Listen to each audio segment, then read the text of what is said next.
Nah, hari ini nih saya mau bahas soal batasan diri. Sepertinya kan dari beberapa live ini kan banyak yang nanya batasan diri ya. Nah, oke, mungkin saya coba eh, garis bawahi dari perspektif saya supaya teman-teman tuh bisa memahami eh, kenapa sih batasan diri itu penting gitu loh. Ya. Jadi setelah momen spiritual awakening, ya, kita tuh diarahkan untuk mulai masuk ke dalam diri. Dan mulai dituntut untuk fokus ke ranah batin dan juga spirit kita yang selama ini kita abaikan dan dianggap tidak lebih penting daripada urusan-urusan di luar diri alias duniawi. Ya. Jadi pada saat kita spiritual awakening itu ada yang namanya itu titik balik perubahan gitu loh. Nah, titik balik perubahan ini dibutuhkan yang namanya titik balik perubahan ini dibutuhkan yang namanya itu fokus, ya.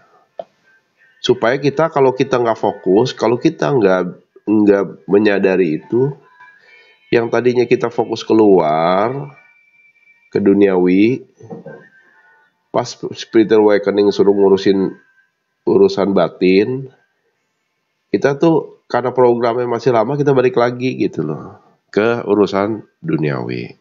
Nah, jadi spiritual awakening di sini nih.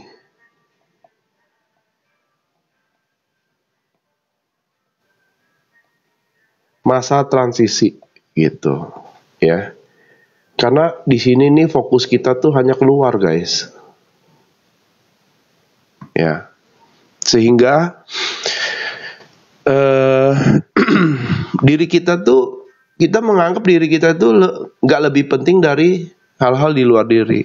Contohnya keinginan, materi, kekayaan, kemewahan, jabatan, udah itu status, ya. Nah, ini sebenarnya dari kacamata spirit atau jiwa,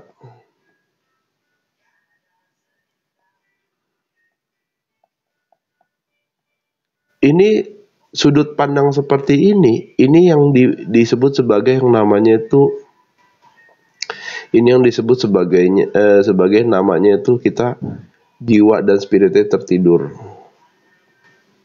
mati dia, mati suri.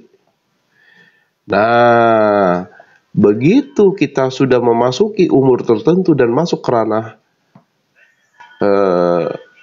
bab jiwa, maka keadaan itu berbalik gitu loh. Jadi kita tuh dihadirkan yang namanya peristiwa spiritual awakening. Nah, tujuan dari spiritual awakening ini mengakomodir ranah subjek, yaitu jiwa dan spirit. Nah, spirit itu bisa dibilang ruh ya, bisa dibilang higher self, bisa dibilang sebagai keilahian. Kenapa? Karena babnya sudah pindah nih. Ya. Bab duniawinya udah selesai, sekarang bab batiniahnya. Lahiriahnya udah selesai, sekarang bab ke batiniahnya. Otomatis sudut pandangnya harus dirubah, yaitu lebih fokus ke diri sendiri. Gitu loh. Ya, jadi ada shifting soal posisionalnya dari objek kembali menjadi subjek. Nah, kalau dia kembali jadi subjek, hadirlah koneksi dengan hyper subjek atau sang pencipta. Gitu. Ya. Jadi kalau kamu mau mengenal hyper subjek, ya si subjek harus mengenal dirinya dulu. Gitu. Selama dia nggak mengenal dirinya, dia nggak akan mengenal Tuhannya. Ya. Oke? Kita mulainya dari situ. Nah, namun karena program dan kebiasaan-kebiasaan lama yang masih fokus karena duniawi dan hanya ngejar perolehan, maka dibutuhkan proses merubah program-program dan kebiasaan-kebiasaan itu di tahap awal-awal spiritual awakening. Jadi pada saat dia masuk ke ranah spiritual awakening, program-program yang lama dan kebiasaan-kebiasaan yang lama ini masih running nih, bekerja, dan ini akan menarik kembali gitu loh. Ya. Artinya di awal-awal nih pasti di masa transisi itu ada yang namanya itu konflik batin di situ. Ya. Program kita, kebiasaan kita adalah fokus keluar diri gitu loh, ngejar perolehan. Lah sekarang kita nih dibikin terbalik gitu dunianya. Uang tuh penting gak penting gitu. Kenapa? Karena kita gak tenang. Tidur gak enak. Ya. Makan gak ketelan gitu loh. Ya. Pasti konflik batin. Dan itu gaduh banget gitu, berisik banget gitu loh. Ya. Cohen beruntung tuh pada saat itu tuh masanya momennya COVID gitu. Jadi pas bener lah, timingnya bener-bener pas gitu. Jadi pada saat dia itu kan nggak bisa ya lari escape tuh nggak bisa. Nah biasanya kalau orang-orang dia nggak paham, begitu spiritual awakening dia nggak bisa, dia escape balik lagi. Nah, dia akan melakukan yang namanya 3 hal. Program-program ini akan menuntun ke 3 hal. Pertama itu adalah soal escape. Pelarian dia. Ya.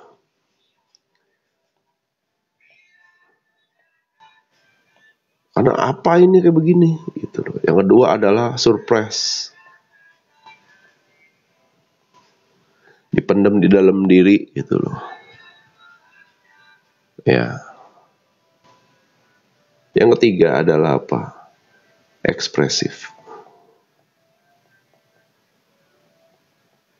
Nah, kalau kalian masih melakukan ini, kemungkinan besar dipastikan kalian balik lagi ke mengulangi. Nah, makanya kenapa orang tuh masa-masa gelap jiwa atau momen spiritual awakening itu bisa 2-3 kali, guys. ngulang lagi gitu loh. Ya, looping jadinya. Nah, inilah yang membuat jiwamu itu melarat gitu loh. Jiwanya melarat.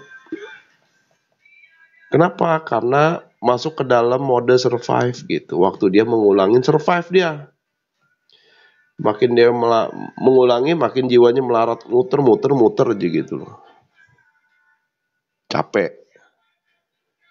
Ya.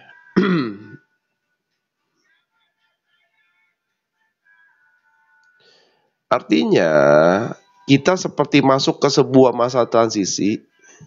Ya, jadi dari sini ke sini, masuklah ke masa transisi untuk berberes dan berbenah hal-hal khususnya soal belief system, soal prinsip diri, dan juga pola pikir. Ya. Yang sudah tidak layak dan tidak membawa faedah bagi tumbuh kembang jiwa kita sekarang dan ke depan nanti. Nah, di awal-awal titik balik perubahan tuh, aduh, nggak nyaman banget lah intinya gitu.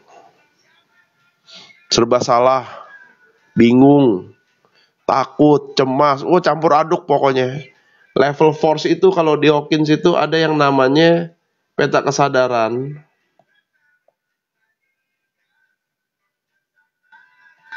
Ya, ada level force. Nah, ini nih. Yang destruktif ini kita alamin semua nih gitu loh. Marah iya. Takut iya, sedih iya, nggak berdaya iya. nyalain diri sendiri, nyalain orang lain, sampai di titik tuh kayaknya saya nggak ada makna deh gitu loh hidupnya. Diriku tuh apa sih gitu, nggak ada maknanya hidup kayak gini gitu. Dan dia tuh muter, looping aja di sini. Aduh, sampai di titik sempat mau, kalau Cohen sempat mau melakukan yang namanya peniadaan diri. Peniadaan diri atau ya udah bundir aja lah kalau gitu. Sempat Cohen kayak gitu. Gitu.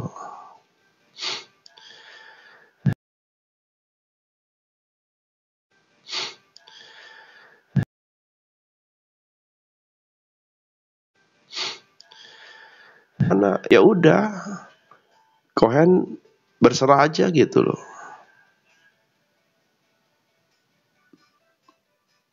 Ya. Kok jadi nggak sempet kok ya. Nggak sempet apa ini? Nggak sempet. Berserah aja gitu. Pokoknya hari ini. Urusan besok saya nggak mau pusing. Ya. Urusan kemarin udah nggak bisa dirubah.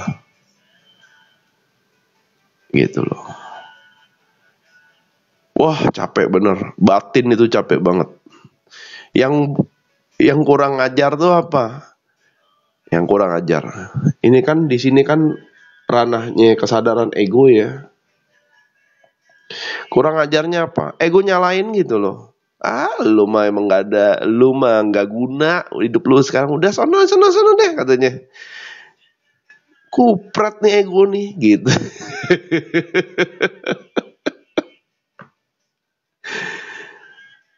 Gua udah menderita, disalahin, ya kan, disuruh game over lagi kan, kupret nih ego nih. Nah dari situ gitu. Ya udah gua nggak mau tahu deh, gua nggak mau dengerin lagi gitu. Ngurung diri waktu itu, ya kan.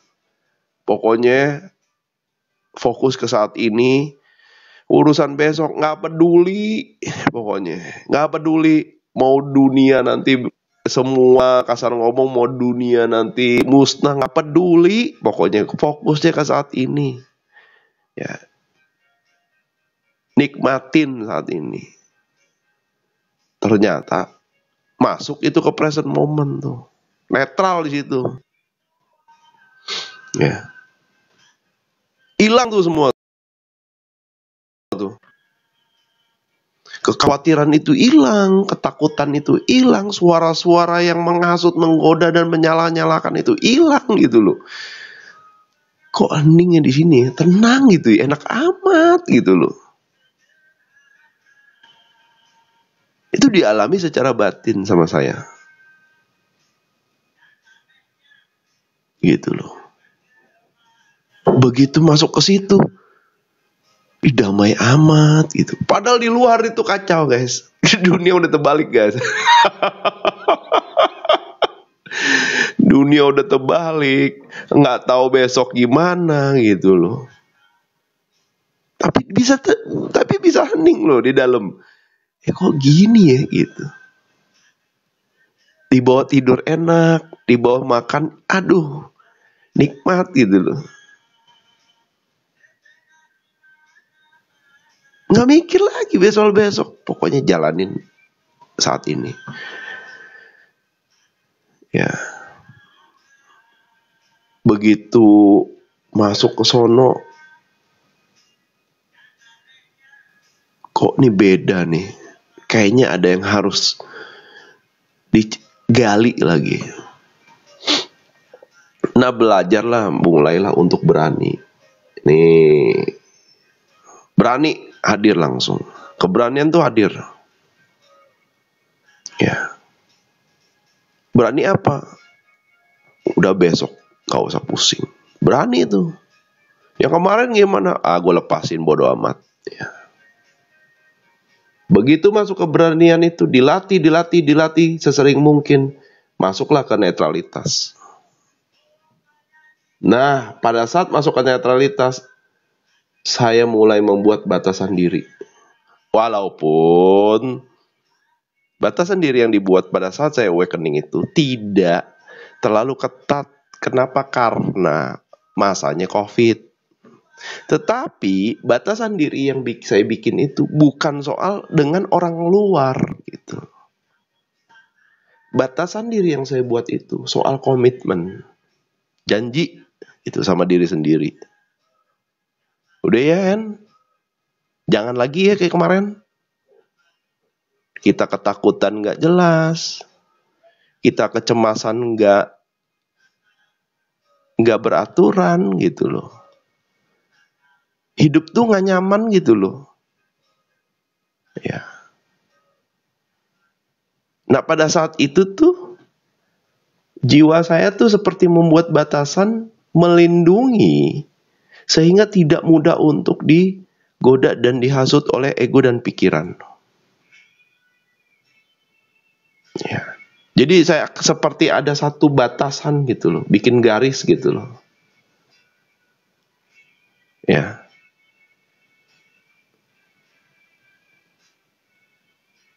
Dan kalau dilatih, begitu udah dilatih, masuk tuh ke ruang jeda tuh. Yang kapanpun saya bisa masuk. Ada nggak ya gambarnya ya? Bentar ya guys, tak cari dulu. Ah ini nih ruang jedanya nih. Nah, ini ruang jedanya nih.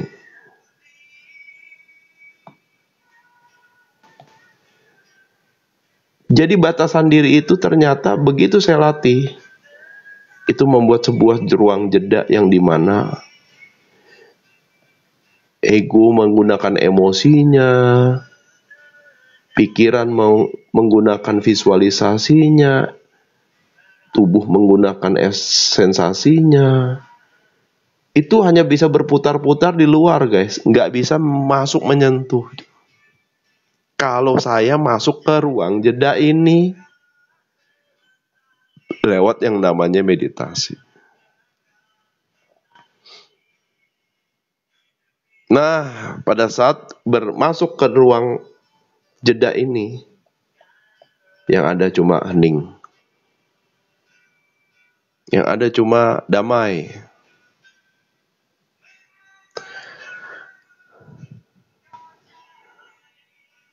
Dan uniknya, begitu berada di dalam sini, ya, uniknya, begitu masuk ke dalam ke ruang jeda ini,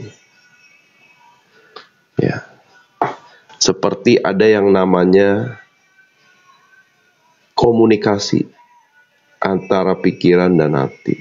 Connect dia.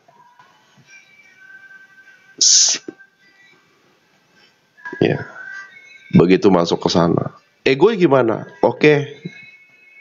Kasih masuk. Tapi lu nurut ya. Jangan berisik. Iya, jangan berisik. Jadi ego dan pikiran, tubuh itu semua ini terkoneksi. Tetapi pengendalinya tetap jiwa. Gitu loh. Lewat keheningan dan kedamaian itu. Kalau enggak, dorong lagi keluar sana lo. Di luar aja, jangan berisik gitu. Nah, pada saat itu tuh mulailah tuh ya antara pikiran dan hati itu sinkron, connect ya. Di situ pikiran itu menggunakan fungsi sejatinya, yaitu apa? Mencari yang namanya itu data untuk diberikan kepada jiwa sebagai pengambil keputusan. Cariin gua dong solusi. Oh siap. Pikirannya nyariin solusi ya kan, dia kayak Google lah ya. Nih ada 3 pilihan nih gini. Oh, oke. Nah, jadi setiap saya mau mencari sebuah solusi, saya masuk ke keheningan dulu. Nggak ngapa-ngapain, udah tahu pokoknya. Begitu udah keluar, udah selesai, langsung tuh pop up tuh muncul intuisi. tring gitu kan, kayak ada bolam gini kan. Wih. Nah, terus dilatih, makanya jadinya bisa keluar. Dapat solusinya, petunjuknya nemu gitu loh. Sampai ke titik bisa kreatif. Kalau nggak kreatif, nggak bisa guys bikin materi-materi gini tuh, nggak bisa guys. Gitu loh. Dan kalau udah dilatih kayak begini paling sejam jadi gitu. Ya. Kalau dulu, bikin materi gini mah bisa 2-3 hari gitu. Ya, kenapa? Karena nggak gampang guys. Nggak gampang. Begitu kecerdasan itu masuk, kamu harus belajar untuk mengutarakan itu lewat yang namanya vibrasi. Tetapi yang bisa diterima secara universal. Nggak hanya untuk satu golongan, nggak hanya untuk satu level kesadaran, tetapi menyeluruh. Ini sulit gitu loh. Apalagi menggunakan bahasa yang simpel gitu loh. Ya, mungkin di sini bahasanya simpel, tapi kalau orang nggak paham, coba dia dapat data ini, dia suruh itu jelasin, bingung dia. Nggak gampang gitu loh.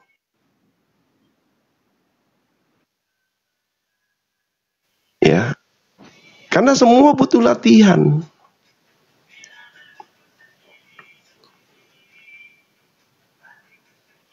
Zaman sekarang tuh simplifikasi guys. Kamu mau jadi mau jadi saintis, kalau nggak bisa membahasakan itu secara simpel ke orang yang nggak paham, artinya kamu belum sepenuhnya nguasain itu. Setuju nggak? Iya dong. Kalau kamu nggak bisa menjelaskan itu dengan mudah, artinya kamu belum menguasai. Itu loh. Masih delay, dihafal dulu. Nah, entar lu buka buku dulu.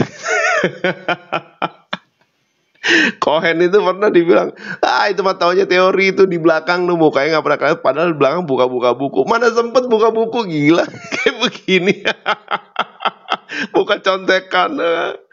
Mana sempet satu, giling, apalagi orang nanyanya kan masalahnya yang unik gitu loh. Gimana saya bisa buka buku dulu gitu.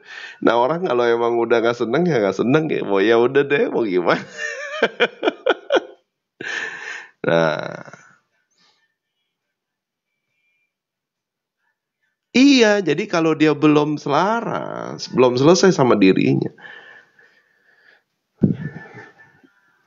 tenggorokan tuh kayak kekunci guys. Mau ngomong nggak berani ngomong, sekali ngomong salah paham orang. Nah, ngalamin gak kayak gitu? Hah? Mau ngomong nggak berani ngomong, tetapi sekali berani ngomong, yang denger salah paham gitu loh kan.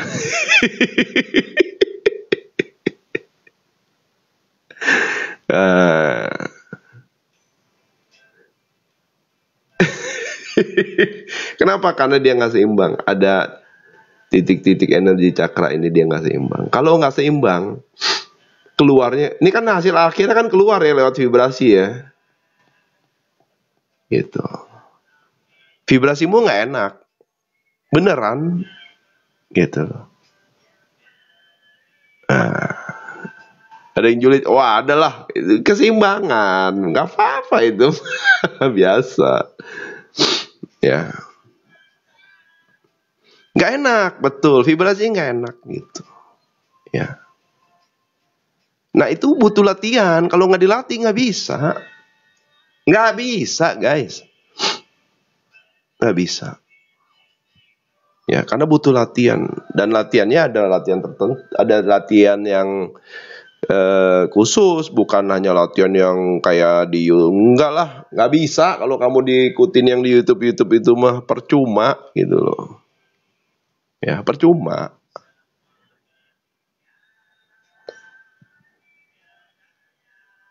Ya, ntar konsisten karena kamu nggak punya batasan diri. Ntar lebih dalam bahas batasan diri. Ya, lanjutin ya. Nah, di saat kita mulai fokus ke dalam diri, kita perlu membuat sebuah batasan diri. Kita perlu buat batasan diri kita sendiri.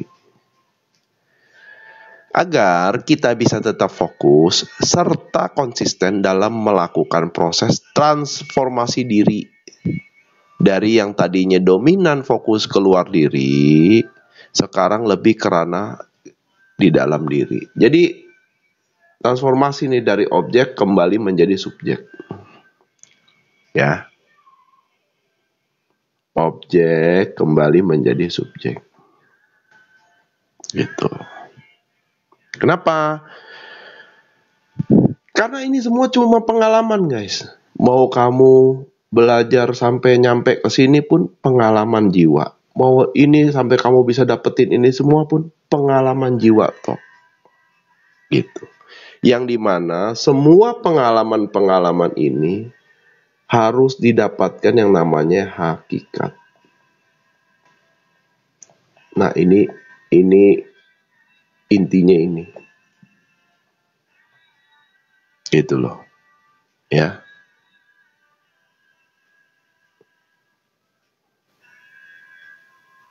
Ini aja. Ini cuma pengalaman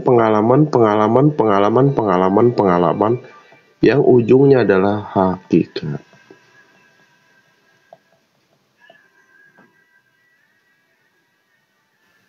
Hakikat yang menjelaskan soal asal saya dari mana, sekarang lagi di mana, nanti mau kemana. Nah, ini.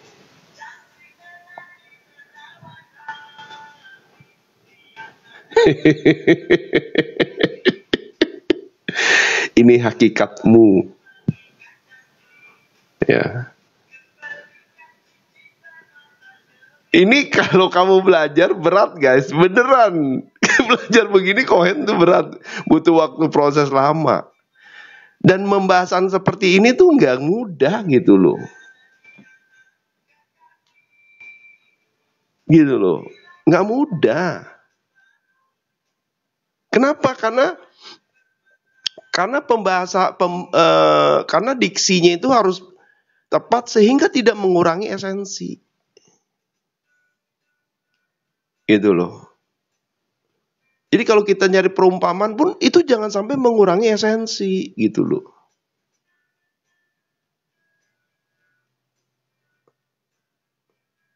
Kenapa? Karena yang terjadi adalah nanti salah tafsir orang.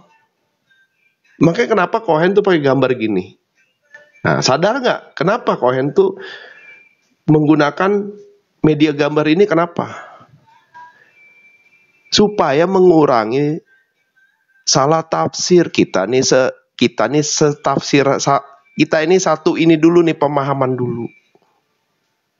Gitu loh. Ngerti nggak? Supaya kalian nggak salah tafsir, nggak multi tafsir, betul. Supaya kita sejajar dulu nih gitu loh, paham nggak? Baru kita enak sama-sama jalan gitu loh. Ya, jadi ada ini semua udah dipikirkan gitu loh matang-matang gimana ya baiknya ya. Mau ngomong soal kitab suci, Cohen bukan Cohen bukan kepala agama kan, gimana bingung akhirnya oh ya oke. Media gambar aja gitu. Visual. Oh iya bener ya. Nah, jadi kita samain dulu sudut pandangnya, perspektifnya samain dulu. Kalau enggak, kalau multi tafsir repot nanti.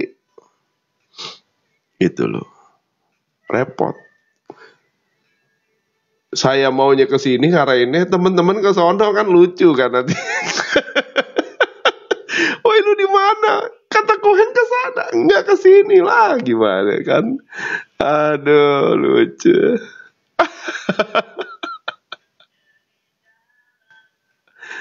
Ya kan? Berangkatnya bareng, nyampainya beda gitu. Nggak lucu. Nah, jadi di awal tuh untuk bisa mulai fokus, ya, kita harus punya batasan diri. Nah, lalu batasan diri ini apa gitu? Batasan diri ini bukan untuk memberitahu orang lain. Fokusnya itu bukan untuk orang yang di luar, bukan. Ya, bagaimana mereka harus bersikap terhadap diri kita. Ya, bukan soal itu, guys. Bukan. Thank you, Lincoln. Tetapi batasan diri itu ini adalah untuk diri kita sendiri agar bisa terus berkomitmen dan konsisten dalam berbenah diri. Jadi ini janji nih sebenarnya nih ke diri sendiri, batasan-batasan diri ini gitu loh. Supaya kita komitmen, supaya kita fokus dalam proses ya melampaui, melepas yang bukan aku sehingga kembali menjadi aku gitu loh. Ya. Jadi ini bukan urusan yang di luar. Ya maaf ya kayak kemarin ya misalnya ya. Budaya apa namanya itu waktu di bulan puasa gitu kan. Lah orang makan itu tuh batasan diri tuh bukan ngurusin orang yang lagi makan depan kita, bukan. Tapi komitmen. Walaupun mereka makan semua di depan saya tetap istiqomah gitu loh, menjalankan bulan Ramadan ini gitu. Nah itu kan sebenarnya kesana berbenah diri gitu. Bukan malah dia merasa punya hak, jadinya ribut gitu loh. Nggak bisa ngontrol nafsu gitu. Nah batasan diri itu penting, harus kita hadirkan sendiri. Ya, sebagai bentuk komitmen dan konsistensi dalam proses berbenah diri. Tetapi tidak hanya dari perspektif yang lebih, tidak hanya itu. Namun dari perspektif yang lebih esensial, batasan adalah bentuk janji kepada diri sendiri bahwa mulai sekarang kita akan memilih diri sendiri terlebih dahulu daripada orang lain. Nah, jadi prioritas diri itu mulai dihadirkan tuh. Ya. Yang dulu masih people pleaser, nah ini harus punya batasan diri. Ya. Yang masih nggak enakan harus punya batasan diri.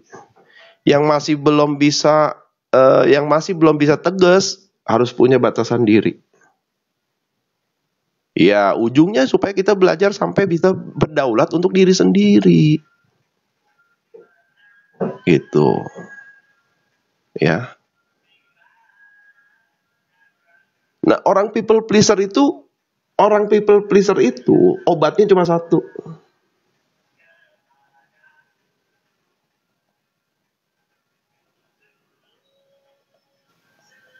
Tahu nggak obatnya apa? Obatnya cuma satu, guys. Ini nggak bisa dibeli di apotik manapun. Gitu. Ya. Jadi obatnya cuma satu, yaitu berani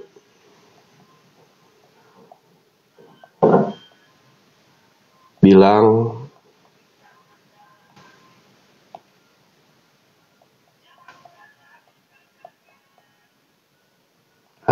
cuma ini.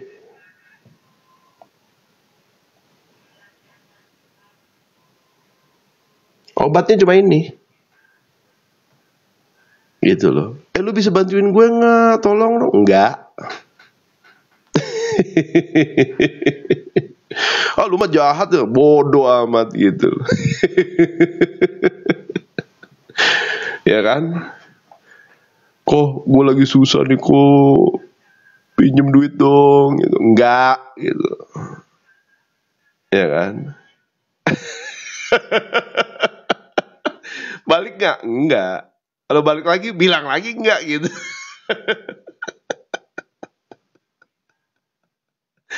Nah, cuma ini obatnya cuma ini, guys. Berani bilang tidak gitu. Nah, pinjam dulu 100. Enggak gitu kan. Kalau masih nggak enakan, habis kamu didatengin lagi 10 orang, habis 1 juta. Jadi semua pinjam 100. Nah, selfish sama self love agak tipis. Enggak. Selfish itu di saat kamu ngerugin orang. Self love, kamu nggak ngerugin siapa-siapa. Emang kamu bilang tidak itu kamu ngerugin orang nggak? Ayo. Sekarang saya mau nanya. Hah? Dengan kamu ngomong tidak, kamu ngerugin orang nggak? Ini self love loh. Kan kamu nggak ngerugin siapa-siapa di saat kamu menolak. Nah, kalau selfish, ya, kamu mengambil keuntungan dari orang lain untuk kepentingan kamu, gitu loh. Nah, orang takut tuh, orang bingung tuh kenapa? Karena nggak paham. Begitu dia paham, berani nggak? Berani.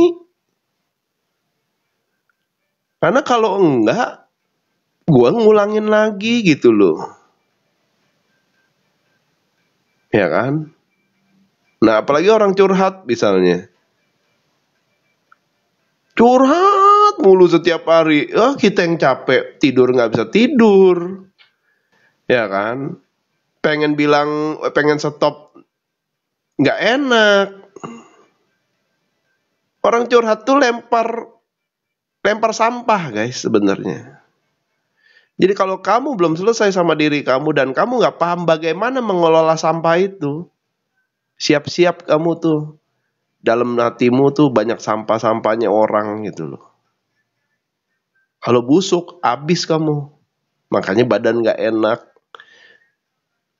ya kan? Tubuh jadinya lemah, gitu. Kalau Cohen mah udah paham, gitu loh. Jadi Cohen bisa ngelola itu. Sistemnya udah otomatis dia. Kalau yang berat ya udah paling ya berbah aja, grounding besok. Malam Mbak Uban. Kalau udah telanjur gimana? Ya nggak apa-apa. Yang penting adalah berani bilang tidak. Supaya kamu nggak dimanfaatin sama orang-orang yang nyari-nyari people pleaser. People pleaser itu ada, orang-orang tega itu ada. Ya. Karena ada yang namanya peran pelaku dan korban. Nah, ini kebanyakan people pleaser tuh korbannya. Pelakunya orang yang tega, nggak peduli sama kamu sebenarnya. Gitu. Ya.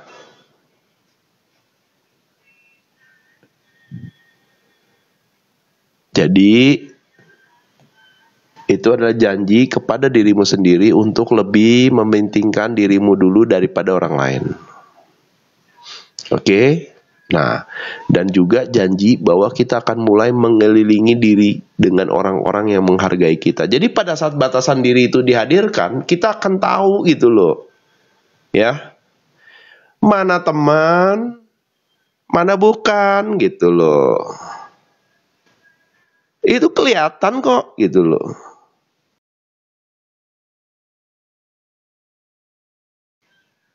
Kalau pelakunya suami sendiri gimana? Aduh, Mbak Amina dari kemarin suami. Mbak Amina udah berubah dulu belum? Gitu. Kalau orang tua sendiri gimana? Jaga jarak aja dulu, bikin batasan diri. Salah satunya menjaga jarak itu juga bentuk batasan diri. Kamu kan punya tangan, punya kaki, punya mulut untuk komunikasi. Gitu loh. Negosiasi gitu. Masih belajar, iya kalau masih belajar udah nggak usah ditanyakan lagi gitu loh, tanyain lagi gitu loh. Berproses aja dulu supaya jelas batasan dirinya.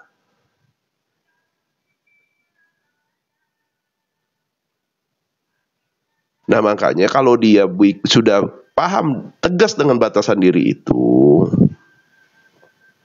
otomatis kita juga akan mulai ya melepas circle lama, menemukan circle yang baru gitu loh. Ya, di saat kita bertumbuh jiwanya. Ya. Jadi ketahuan tuh yang bener-bener teman yang mana gitu loh. Ya. Yang bener-bener bestie itu yang mana. Ketahuan nanti pada saat batasan diri itu kita hadirkan. Gitu loh. Dan itu nggak apa-apa guys. Kamu nggak usah sedih. Ya nggak usah sedih. Ya memang begitu. Kalau udah beda frekuensi ya udah, nggak apa-apa.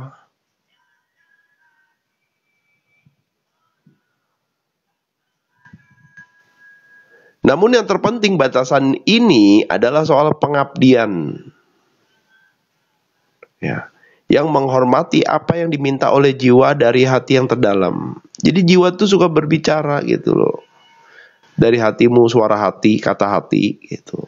Sebagai bentuk sayang dan cinta ke diri sendiri. Nah makanya pada saat dulu, waktu saya masuk ke ranah ruang jeda itu, saya lebih dengerin ini, kata hati ini. Biasanya nuntun dia. Nah beda suara hati sama ego. Kalau ego,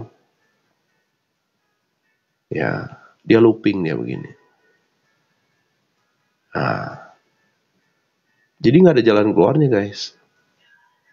Muter lagi, muter lagi, muter lagi. Tapi kalau jiwa,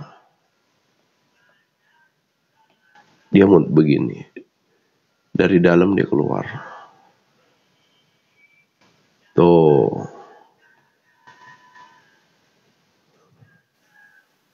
Ya. Sampai sini nangkep kan nih perbedaannya. Tetapi kalau kamu nggak paham suaranya kayak apa, alamin kedua-duanya, jalanin. Tetapi secara sadar gitu loh. Nah kalau gue ngikutin suara ini, ternyata gue muter-muter, nah itu kemarin suara ego, dikenalin. Secara sadar kita mengenali. Nah kalau suara ini bikin kita keluar malah. Nah ini suara jiwa nih, dilatih makanya. Ya, biasanya pakai intuisi dia. Makanya kalau dilatih ada yang disebut sebagai intuisinya tajam. Karena dia latih. Gitu.